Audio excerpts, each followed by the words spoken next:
Afternoon, everyone, and thank you so much for being here today. I have the honor of introducing our project, Sustainability from Farm to Table, as well as the rest of the Jones Coffee team. My name's Julia Packer. Quinn, why not? I'm Joyce Gold. I'm Iris Hahn. I'm Anna Niger. I'm Jennifer Gonzalez. I'm Alexa Schenkirk. And I'm Taylor Simonich. In addition to our student team, I'm happy to introduce our advisors, Dr. Dan Cooper and Dr. Ryan Harrigan, as well as our point of contact, Chuck Jones, from our client, Jones Coffee Roasters.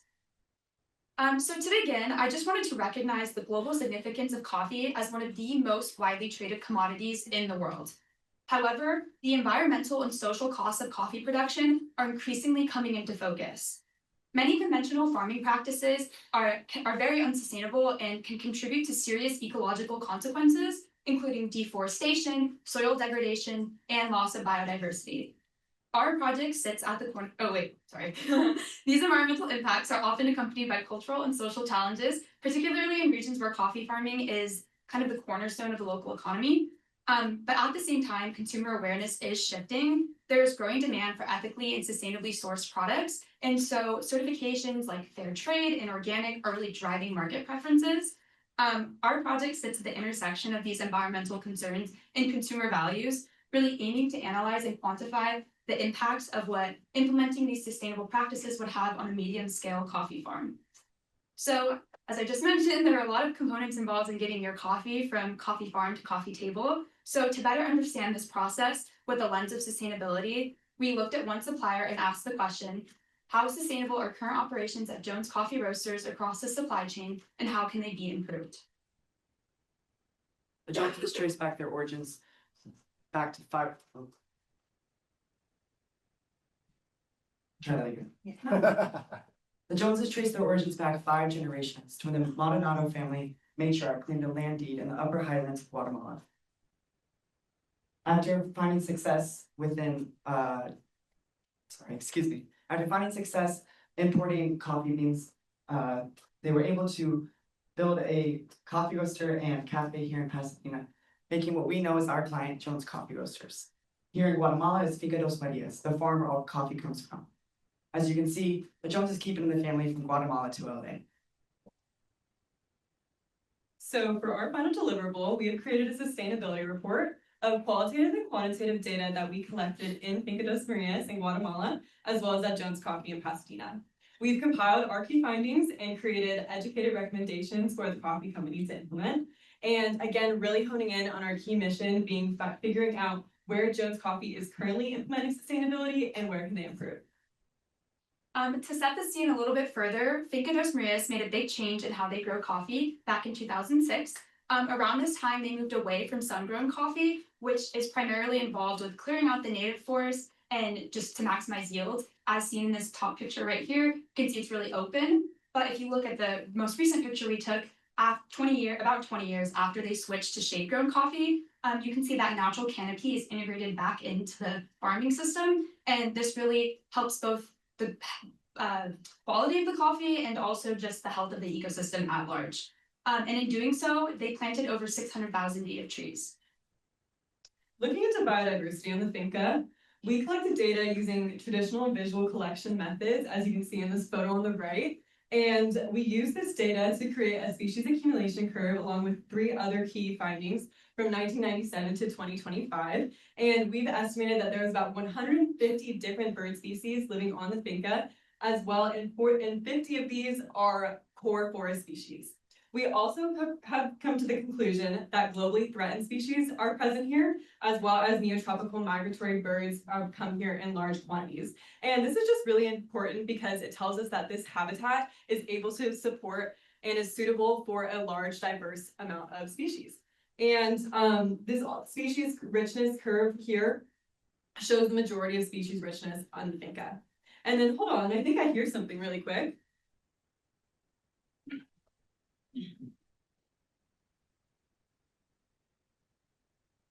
This way. All right, so that was the Highland guan, this bird on the right, I mean on the top left right here. This bird species, as well as the other species on this slide, are just a few of the many species that we were able to see and hear in our short amount of time in Guatemala. And the many that we were able to experience is just a small portion of the wide variety of species richness in this area because of the highland cloud forests. And this is why it's really important to spend long periods of time collecting data in these areas, as it's so high in biodiversity. And one really cool aspect that we were able to do while we were out there is that we were actually able to capture the first photographic evidence of the Ciboltedex audax grasshopper, this species in the bottom right corner. And it's really important to capture evidence of species existence in order to inform further research, as well as advocate for their protection and conservation of their habitat. So moving on to the GIS and landscape analysis portion of our project, our primary goal was to digitally map the major features and farm boundary of Finca Dos Marias. This is important because the only documentation prior to this were these historical maps on the left, which were done by Dr. Francisco Asturias in 1937. And so this is exciting because we were able to show it digitally. With that come also room for further analysis. So digitizing the assets are important because they can be used as a base for further tests.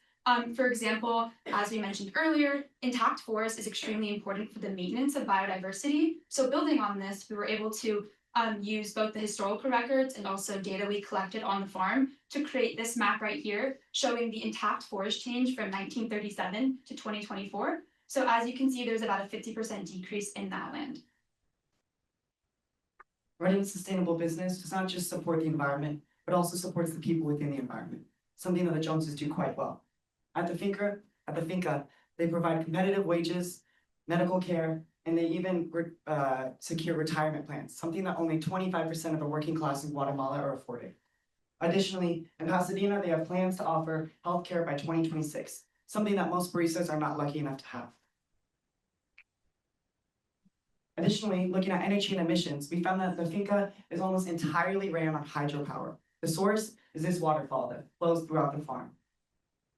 Additionally, they also burn the discarded coffee shells to power the industrial dryers, ensuring that no part of the fruit goes to waste. In Pasadena, the largest part of carbon emissions and energy use goes towards the industrial roasters. With a plan to implement an eco-filter, they're going to reduce emissions and reduce energy costs. Jones performs reasonably well when it comes to packaging and waste. They make conscious effort to reduce and reuse when possible. For example, these coffee bags are reused up to 10 times. Their largest source of waste comes from packaging, as you can see in this cup right here, which highlights a broader challenge within food systems and manufacturing and leaves room for improvement. Finally, at the end of our sustainability audit, we did a full benefit cost analysis on certifications. Most small coffee businesses deter away from these because of the high audit costs and the lengthy transition periods. But with all that said, we still recommend that Joneses take a look at Fair Trade certification. It has the lowest audit costs, minimum pricing and premium, and offers an expanded market for places like here at UCLA. We hope that the next time you have a cup of coffee, maybe right outside after these presentations, you think a little bit more critically about where it came from and all the steps it took to get into your hands. Thank you so much for listening, and if you have any questions, we're very happy to expand on it.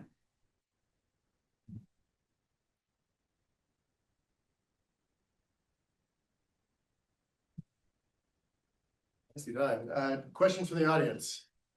I'll start with one, just, obviously for scale purposes and the time frame you have, taking on one company and a really interesting plot of land related to it, bigger project. Are there things that you saw that industry-wide potentially would be applicable in the work you were doing, or at least in Guatemala might be something that could be expanded beyond what Jones Coffee is doing? I think just the commitment overall to sustainability outside of, like, Jones has been doing this for, as you can see, like since 2006, they made that shift. And they don't even, we did the cost benefit analysis to like talk about the certifications, but a lot of the times bigger farms that are doing this is to like obtain those certifications. So as you can see, they're not even going after like to be able to call themselves organic, but they primarily do those things. And so I think just implementing, like keeping sustainability at the core of their work and their production would really have an impact. Question. Yes, please. Was there any thought to measuring the carbon footprint of Jones coffees or others in this industry and how they compare? Yeah, so we were able to measure the carbon footprint and like the water usage from the transportation of the coffee from Guatemala to a port in Oakland. However, this was something we didn't include just for this presentation today. It is in our full sustainability report. But it was kind of something that is a little bit out of the hands of the company, but it is definitely something to look at of all shipping companies and carbon emissions throughout there.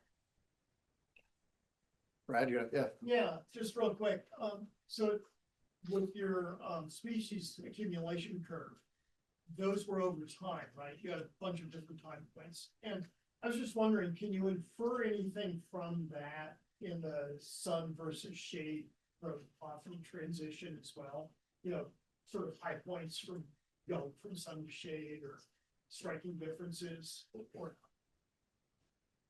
Yeah, so when they made that change, that was in like 2002, that they planted over 600,000 shade trees, and the curve started in 1997, and we have three different 1997, 2002, and 2006, and we did see a big spike from 2002 to 2006 after they planted all these shade trees. So this does show that there's a high amount of biodiversity or species richness of the avian species that we're seeing, but then the curve like kind of taking a little bit of a halt. That just shows that we're almost certain that this is like the most amount of species richness that we'll be able to find in this area. thanks team, wonderful job and very much appreciate the effort.